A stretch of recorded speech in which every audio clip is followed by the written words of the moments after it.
responsabilidad mantener viva una lengua que todavía lo es, aunque esté en la situación en la que está, porque una lengua no se puede meter en una urna. Una lengua no es un patrimonio que podemos meter para adorarlo de vez en cuando o para sacarlo en los procesos electorales cuando nos interese. Si una lengua no se habla, una lengua se muere. Es así, y así se ha explicado la evolución de las lenguas desde el principio de los tiempos. Y por lo tanto necesita una normalización y por lo tanto necesita medidas políticas decisivas en el ámbito de la administración, de la enseñanza, etcétera, etcétera.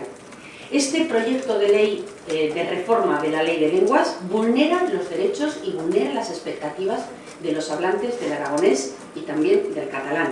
La ley de lenguas es todo menos una ley de imposiciones. Es una ley de derechos, es una ley de reconocimientos, imperfecta a nuestro modo de ver, corta a nuestro modo de ver, pero es una ley que reconoce derechos de hablantes del aragonés y del catalán, porque los tenemos y son aragoneses. Desde Junta Aragonesista pedimos cooficialidad del castellano y del aragonés en todo Aragón. Eso es lo que pedimos. Y allí donde en estos momentos se habla catalán, que el catalán sea también lengua cooficial. Pero el aragonés en todo el territorio aragonés, en todo Aragón. Y eso no significa que desde mañana podemos ponernos todos a hablar en aragonés.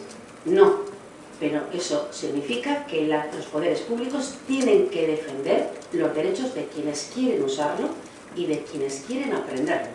Y eso es básico, y para eso tiene que haber una ley. Al final, además de hablar de las macrocifras, hay que hablar también de lo que nos define como sociedad.